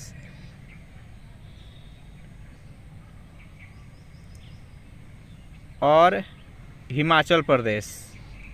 1 2 3 4 5 6 7 8 ये 8 राज्यों के साथ ये सीमा साझा करता है। इसका राइट आंसर है ऑप्शन नंबर ए। नेक्स्ट यहाँ पर 27वां प्रश्न है आपके सामने भारत की प्रसिद्ध हिल स्टेशन ऊटी कहाँ पर स्थित है? विंध्याचल पहाड़ी पर, नीलगिरी पहाड़ी पर, सतपुरा पहाड़ी पर और सह्याद्री पहाड़ी पर। बताइए 27वां प्रश्न का सही आंसर कौन सा है? तो भारत की प्रसिद्ध हिल स्टेशन ऊटी किस पहाड़ी पर स्थित है? तो नीलगिरी पहाड़ी पर। इस प्रश्न का राइट आंसर है ऑप्शन नंबर बी। 28वां प्रश्न है आपके सामने कि किस देश की स्थलीय सीमा भारत से लगी सबसे लंबी है? वहाँ पर तो राज्य देख लिए, यहाँ पर बताना है कि वह कौन सा देश है जिसके साथ भारत सबसे ज़्यादा स्थलीय सीमा साझा करता है। ए है नेपाल, बी है भूटान, सी है बांग्लादेश और डी है श्रीलंका। बताइए यहाँ पर 28वां प्रश्न का सही आंसर कौन सा है? तो सबसे पहले यहाँ पर जान लेते हैं कि किस किस देश के साथ स्थलीय सीमा साझा करता है। तो देखिए यहाँ पर हो गया पाकिस्तान, पाकिस्तान के ऊपर यहाँ पर अफगानिस्तान, फिर यहाँ पर चीन, चीन के नीचे यहाँ पर है नेपाल, नेपाल के बाद फिर भूटान, भूटान के बाद से यहाँ पर म्यांमार और म्यांमार के बाद से यहाँ पर बांग्लादेश। इस प्रकार से 1 2 3 4 5 6 और 7 देश के साथ स्थलीय सीमा साझा करता है। यहाँ पर बताना है कि किस देश के साथ सबसे अधिक सीमा साझा करता है, तो इसका राइट आंसर है ऑप्शन नंबर सी, बांग्लादेश। सबसे कम अफगानिस्तान के साथ। 29वां प्रश्न है कि ताजमहल का निर्माण कब हुआ था? 1556 में, 1606, 1653 और 1661। बताइए यहाँ पर 29वां प्रश्न का सही आंसर कौन सा है? ताजमहल का निर्माण किस वर्ष हुआ? तो जो भी कैंडिडेट यहाँ पर ऑप्शन नंबर सी चुन रहे हैं 1653 ईस्वी बिल्कुल सही जवाब है। 30वां प्रश्न है आपके सामने कि राष्ट्रीय स्वयंसेवक संघ की स्थापना किस वर्ष हुई? 1918 में, 1925 में, 1927 और 1932। बताइए 30वां प्रश्न का सही आंसर कौन सा है? राष्ट्रीय स्वयंसेवक संघ की स्थापना किस वर्ष हुई? जो भी कैंडिडेट यहाँ पर ऑप्शन नंबर बी चुन रहे हैं 1925 बिल्कुल सही जवाब है। 31वां प्रश्न है कि सन 1520 ईस्वी में किस पुर्तगाली यात्री ने जल मार्ग से संपूर्ण पृथ्वी का एक चक्कर लगाया था? बताइए यहाँ पर इस प्रश्न का सही आंसर कौन सा है? चारों ऑप्शन देख लीजिए और जल्दी से कमेंट कीजिए कि 31वां प्रश्न का राइट आंसर कौन सा है। तो जो भी कैंडिडेट यहाँ पर ऑप्शन नंबर ए चुन रहे हैं मैगलन बिल्कुल सही जवाब है। चलिए नेक्स्ट यहाँ पर 32वां प्रश्न है कि भारत से कितने देशों की सरहदें मिलती है? तो पहले ही हम बता चुके हैं, ऑप्शन नंबर ए 5 है, बी है 6, सी 7 और डी 8। तो कितने देशों के साथ सीमा साझा करता है?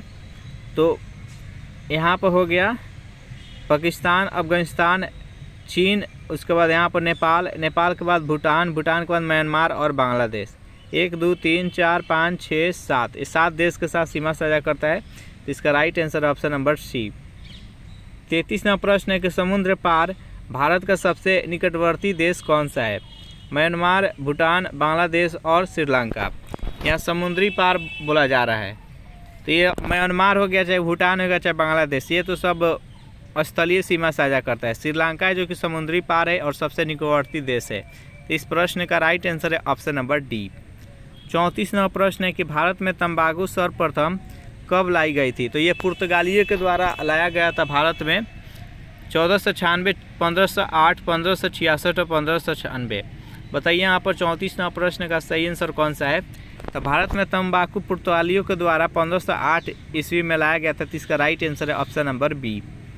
35वां प्रश्न है कि पृथ्वी का अंतिम स्वर्ग वाली द्वीप किसे कहा जाता है? इंडोनेशिया को, बर्मा को, श्रीलंका को, थाईलैंड को। बताइए 35वां प्रश्न का सही आंसर कौन सा है? तो पृथ्वी का अंतिम स्वर्ग वाली द्वीप किसे कहा जाता है? तो इंडोनेशिया को। जो भी कैंडिडेट यहाँ पर ऑप्शन नंबर ए के साथ जा रहे हैं बिल्कुल सही जवाब है। 36वां प्रश्न है कि एलिफेंटा दर्रा कहाँ पर स्थित है? इंडोनेशिया में, भूटान में, चीन में और श्रीलंका में। बताइए यहाँ पर 36वां प्रश्न का सही आंसर कौन सा है? एलिफेंटा दर्रा किस देश में स्थित है? तो ये श्रीलंका में स्थित है। जो भी कैंडिडेट ऑप्शन नंबर डी के साथ जा रहे हैं बिल्कुल सही जवाब है। 37वां प्रश्न है कि प्रौढ़ शिक्षा का कार्यक्रम कब प्रारंभ हुआ था? 1956 में, 1976, 1979 और 1986।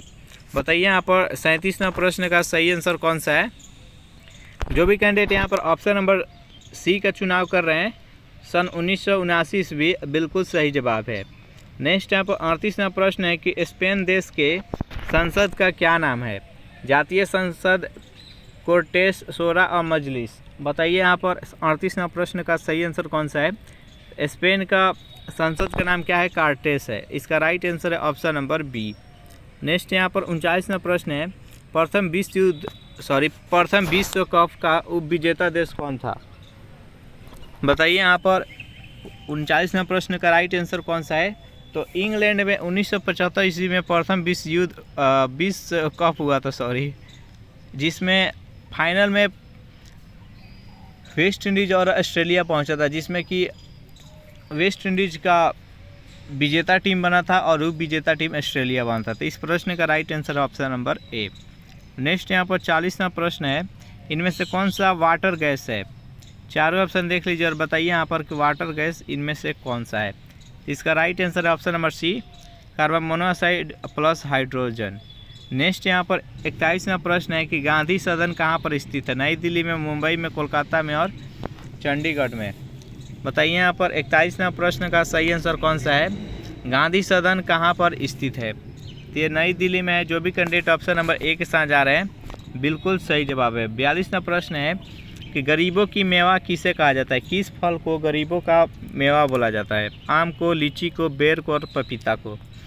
बताइए यहाँ पर 42वां प्रश्न का सही आंसर कौन सा है? जो भी कैंडिडेट ऑप्शन नंबर सी बता रहे हैं बेर, बिल्कुल सही जवाब है। पहला प्रश्न है आपके सामने कि अफ्रीका में विश्व की सबसे लंबी नदी कौन सी है? कांगो नदी, जैम्बेजी नदी, नील नदी और लिम्पोपो नदी।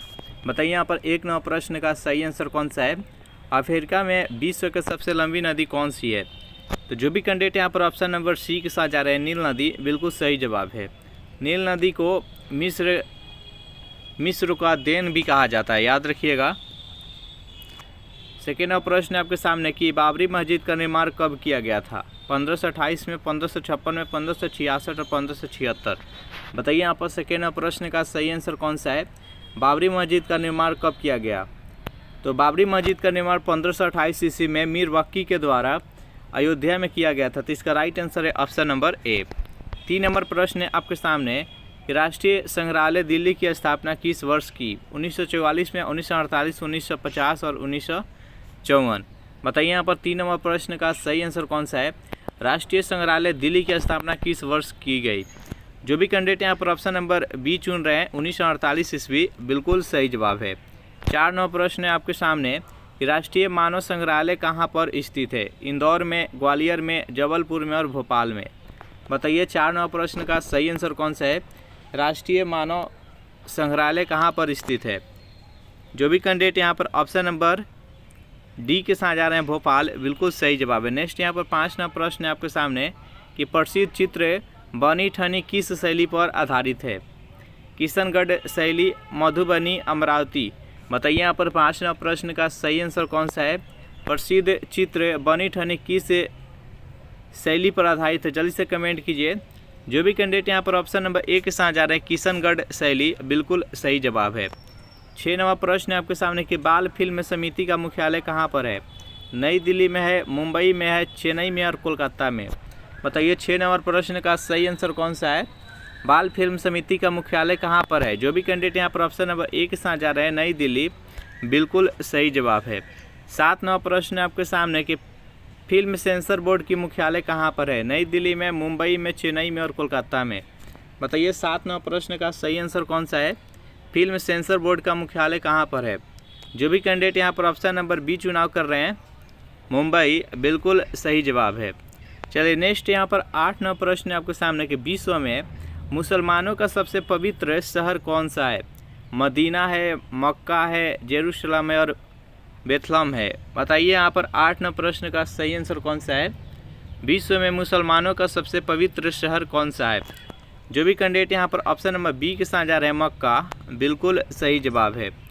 9 नंबर प्रश्न है आपके सामने कि आर्मी एक्ट किस वर्ष से लागू किया गया था? 1948 में, 1949 में, 1950 और 1951।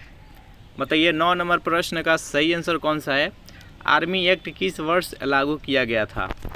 जो भी कैंडिडेट यहाँ पर ऑप्शन नंबर सी के साथ जा रहे हैं 1950 ईस्वी, बिल्कुल सही जवाब है। 10 नंबर प्रश्न है आपके सामने कि दुनिया का सबसे बड़ा हवाई अड्डा कौन सा है?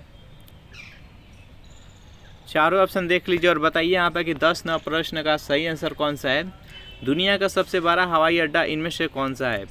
तो जो भी कैंडिडेट ऑप्शन नंबर ए के साथ जा रहे हैं खालिद अंतर्राष्ट्रीय हवाई अड्डा, जो कि सऊदी अरब में स्थित है, इसका राइट आंसर हो जाएगा ऑप्शन नंबर ए।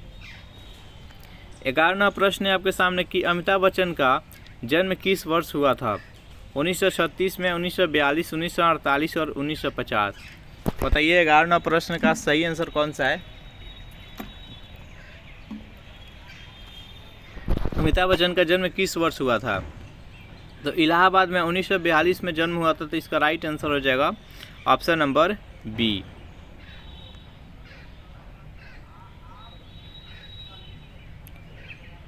चलिए नेक्स्ट यहाँ पर 12वां प्रश्न है आपके सामने किसान विकास पत्र योजना कब प्रारंभ हुई? 1976 में, 1981 में, 1988 में और 1996 में। बताइए यहाँ पर 12वां प्रश्न का सही आंसर कौन सा है? किसान विकास पत्र योजना का शुरुआत कब हुआ? तो जो भी कैंडिडेट यहाँ पर ऑप्शन नंबर सी के जा रहे हैं 1988 ईस्वी, बिल्कुल सही जवाब है। 13वां प्रश्न है कि संयुक्त राष्ट्र संघ नाम किस अमेरिकी राष्ट्रपति ने दिया था? फ्रैंकलिन डी रूजवेल्ट ने, अब्राहम लिंकन ने, वुडरो विल्सन ने और जॉन कैनेडी ने। बताइए यहाँ पर 13वां प्रश्न का सही आंसर कौन सा है? संयुक्त राष्ट्र संघ का नाम किस अमेरिकी राष्ट्रपति ने दिया था? जल्दी से कमेंट कीजिए। तो जो भी कैंडिडेट यहाँ पर ऑप्शन नंबर ए बता रहे हैं, फ्रैंकलिन डी रूजवेल्ट, बिल्कुल सही जवाब है। 14वां प्रश्न है कि संयुक्त राष्ट्र से जुड़ा प्रथम विशिष्ट संगठन कौन है? अंतर्राष्ट्रीय न्यायालय, अंतर्राष्ट्रीय श्रम संगठन, विश्व स्वास्थ्य संगठन और अंतर्राष्ट्रीय मुद्रा कोष। बताइए यहाँ पर 14वां प्रश्न का सही आंसर कौन सा है? तो जो भी कैंडिडेट यहाँ पर ऑप्शन नंबर बी के साथ जा रहे हैं, अंतर्राष्ट्रीय श्रम संगठन, बिल्कुल सही जवाब है। 15वां प्रश्न है आपके सामने कि नोबेल पुरस्कार से सम्मानित प्रथम गैर यूरोपीय व्यक्ति कौन है? रवीन्द्रनाथ टैगोर, नेल्सन मंडेला, खान अब्दुल गफ्फर खां और एस चंद्रशेखर। बताइए यहाँ पर 15वां प्रश्न का सही आंसर कौन सा है? तो जो भी कैंडिडेट यहाँ पर ऑप्शन नंबर ए के साथ जा रहे हैं, रवीन्द्रनाथ टैगोर, इनको 1913 ईस्वी में गीतांजलि पुस्तक के लिए साहित्य के क्षेत्र में नोबेल पुरस्कार मिला था और ये एशिया के प्रथम व्यक्ति थे जिसको नोबेल पुरस्कार मिला था। नेक्स्ट यहाँ पर 16वां प्रश्न है आपके सामने कि लेनिन शांति पुरस्कार से सम्मानित प्रथम भारतीय महिला कौन है? सरोजिनी नायडू, अरुणा आसफ अली, विजय लक्ष्मी पंडित, किरण बेदी। बताइए 16वां प्रश्न का सही आंसर कौन सा है? लेनिन शांति पुरस्कार से सम्मानित प्रथम भारतीय महिला कौन है? जो भी कैंडिडेट यहाँ पर ऑप्शन नंबर बी के साथ जा रहे हैं, अरुणा आसफ अली, बिल्कुल सही जवाब है। 17वां प्रश्न है कि वह एकमात्र देश कौन सा है जहाँ महिलाओं के लिए सैन्य सेवा अनिवार्य है? चीन, अमेरिका, भारत और इजराइल। बताइए यहाँ पर 17वां प्रश्न का सही आंसर कौन सा है? तो जो भी कैंडिडेट यहाँ पर ऑप्शन नंबर डी के साथ जा रहे हैं, इजराइल, बिल्कुल सही जवाब है। यहाँ के प्रत्येक नागरिक एक सैनिक है। 18वां प्रश्न है आपके सामने कि राष्ट्रीय महिला आयोग का गठन कितने वर्षों के लिए होता है? 3 वर्ष के लिए, 4 वर्ष, 5 वर्ष, 6 वर्ष। बताइए 18वां प्रश्न का सही आंसर कौन सा है? राष्ट्रीय महिला आयोग का गठन कितने वर्षों के लिए होता है? जो भी कैंडिडेट यहाँ पर ऑप्शन नंबर ए के साथ जा रहे हैं, 3 वर्ष के लिए, बिल्कुल सही जवाब है। 19वां प्रश्न है आपके सामने, गांधी जी को किस वर्ष केसर हिंद की उपाधि दी गई थी? 1906 में, 1915, 1920, 1922। बताइए यहाँ पर 19वां प्रश्न का सही आंसर कौन सा है? गांधी जी को केसर हिंद की उपाधि किस वर्ष दिया गया था? तो लॉर्ड रिपन के द्वारा दिया गया था 1915 ईस्वी में। अब जलियांवाला बाग हत्याकांड के उपरांत 1921 ईस्वी में उसे त्याग दिए थे, उसको रिटर्न कर दिए थे और गांधी जी ने केसर हिंद की उपाधि। इस प्रश्न का राइट आंसर है ऑप्शन नंबर बी। 20वां प्रश्न है आपके सामने कि विश्व में पहली बार बाघ जनगणना किस वर्ष किया गया? 1920, 1926, 1932, 1944। बताइए यहाँ पर 20वां प्रश्न का सही आंसर कौन सा है? विश्व में पहली बार बाघ का जनगणना किस वर्ष किया गया? जो भी कैंडिडेट यहाँ पर ऑप्शन नंबर सी के साथ जा रहे हैं, 1932 ईस्वी में, बिल्कुल सही जवाब है। 21वां प्रश्न है आपके सामने, यू टांट कप का संबंध किस खेल से है? हॉकी से, फुटबॉल से, आइस हॉकी से और लॉन टेनिस से। बताइए यहाँ पर 21वां प्रश्न का सही आंसर कौन सा है? जल्दी से कमेंट कीजिए। यू टांट कप का संबंध किस खेल से है? जो भी कैंडिडेट यहाँ पर ऑप्शन नंबर डी के साथ जा रहे हैं, लॉन टेनिस, बिल्कुल सही जवाब है। 22वां प्रश्न है आपके सामने कि थल सेना दिवस किस दिन को मनाया जाता है? 6 जनवरी को, 15 जनवरी को, 26 जनवरी को और 30 जनवरी को। बताइए यहाँ पर 22वां प्रश्न का सही आंसर कौन सा है? थल सेना दिवस किस दिन को मनाया जाता है? तो जो भी कैंडिडेट यहाँ पर ऑप्शन नंबर बी के साथ जा रहे हैं, 15 जनवरी को, बिल्कुल सही जवाब है। नेक्स्ट यहाँ पर 23वां प्रश्न आपके सामने कि रेड क्रॉस की स्थापना किस वर्ष हुई? 1863 में, 1896 में, 1903 में और 1969 में। बताइए यहाँ पर 23वां प्रश्न का सही आंसर कौन सा है? रेड क्रॉस की स्थापना किस वर्ष हुई? तो जो भी कैंडिडेट यहाँ पर ऑप्शन नंबर ए चुन रहे हैं, 1863, बिल्कुल सही जवाब है। 24वां प्रश्न आपके सामने कि दूरसंचार आयोग का गठन किस वर्ष किया गया? 1898 में, 1989, 1998 और 1999। बताइए यहाँ पर 24वां प्रश्न का सही आंसर कौन सा है? दूरसंचार आयोग का गठन किस वर्ष किया गया? जल्दी से कमेंट कीजिए। तो जो भी कैंडिडेट यहाँ पर ऑप्शन नंबर बी के साथ जा रहा है, 1989 ईस्वी, बिल्कुल सही जवाब है। नेक्स्ट यहाँ पर 25वां प्रश्न है कि भारत में मौसम मानचित्र बनाने का मुख्य कार्यालय कहाँ पर है? चेन्नई में है, लखनऊ में है, भोपाल में है और पुणे में है। बताइए यहाँ पर 25वां प्रश्न का सही आंसर कौन सा है? भारत में मौसम मानचित्र बनाने का मुख्य कार्यालय कहाँ पर है? तो पुणे में है। जो भी कैंडिडेट ऑप्शन नंबर डी के साथ जा रहे हैं, बिल्कुल सही जवाब है।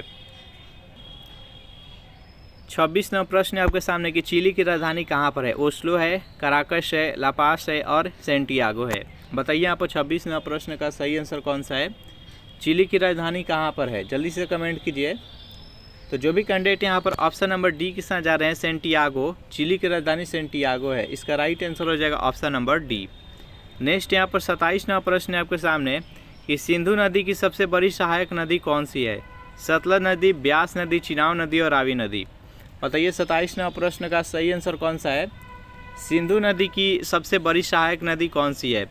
तो जो भी कैंडिडेट यहाँ पर ऑप्शन नंबर सी के साथ जा रहे हैं, चिनाब नदी, बिल्कुल सही जवाब है। सिंधु नदी से सभी पांचों नदी आकर कहाँ पर मिल जाती है, तो मिठानगढ़, जो कि पाकिस्तान में स्थित है। नेक्स्ट यहाँ पर 28 नंबर प्रश्न है आपके सामने कि लौंग का टापू किसे कहा जाता है। केरल को, इंडोनेशिया को, जंजीबार को और मलेशिया को। बताइए 28 नंबर प्रश्न का सही आंसर कौन सा है। लौंग का टापू किसे कहा जाता है। जो भी कैंडिडेट यहाँ पर ऑप्शन नंबर सी के साथ जा रहा है, जंजीबार, बिल्कुल सही जवाब है। नेक्स्ट यहाँ पर 29 नंबर प्रश्न है आपके सामने, लिटिल कारपोरल किसे कहा जाता है। नेपोलियन को, हिटलर को, मुसोलिनी को और मेजनी को। बताइए यहाँ पर 29 नंबर प्रश्न का सही आंसर कौन सा है। लिटिल कारपोरल किसे कहा जाता है। जो भी कैंडिडेट यहाँ पर ऑप्शन नंबर ए के साथ जा रहे हैं, नेपोलियन, बिल्कुल सही जवाब है। नेक्स्ट यहाँ पर 30 नंबर प्रश्न है आपके सामने, विश्व का सबसे व्यस्त बंदरगाह कौन सा है। लंदन है, कराची है, मुंबई और रॉटरडैम है। बताइए यहाँ पर 30 नंबर प्रश्न का सही आंसर कौन सा है। विश्व का सबसे व्यस्त बंदरगाह कौन सा है। तो ये नीदरलैंड में स्थित है, इसका नाम है रॉटरडैम। इसका राइट आंसर हो जाएगा ऑप्शन नंबर डी।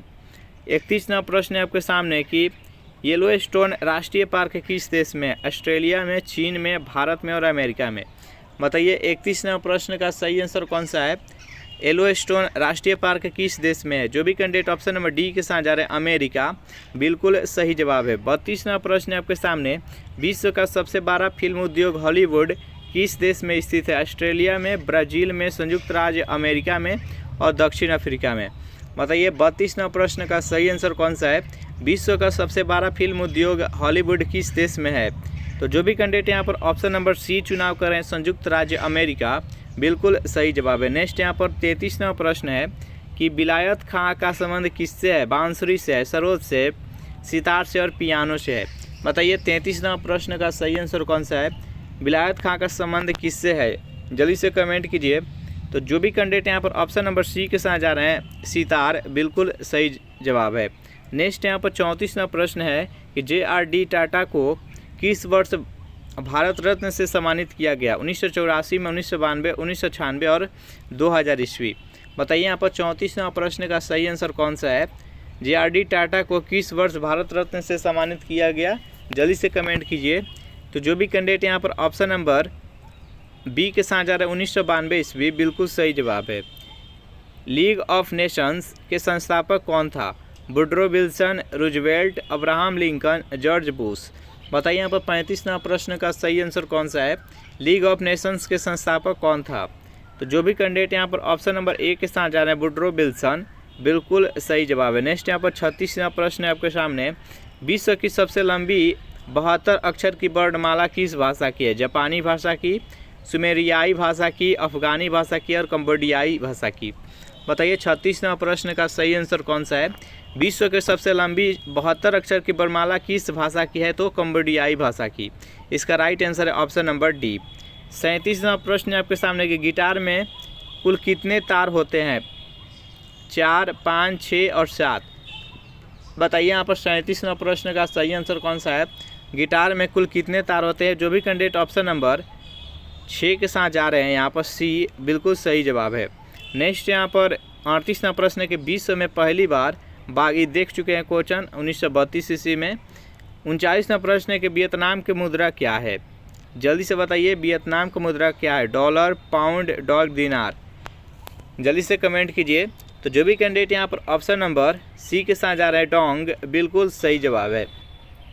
तो ये सेशन यहीं पर समाप्त होता है। सेशन आप लोगों को कैसा लगा ज़रूर कमेंट करके बताइएगा। वीडियो आपको अच्छा लगा हो तो वीडियो को लाइक कर दे, अपने दोस्तों के पास अधिक से अधिक शेयर कर दे। जितना भी स्टडी ग्रुप है सभी में इसको शेयर कर दीजिए।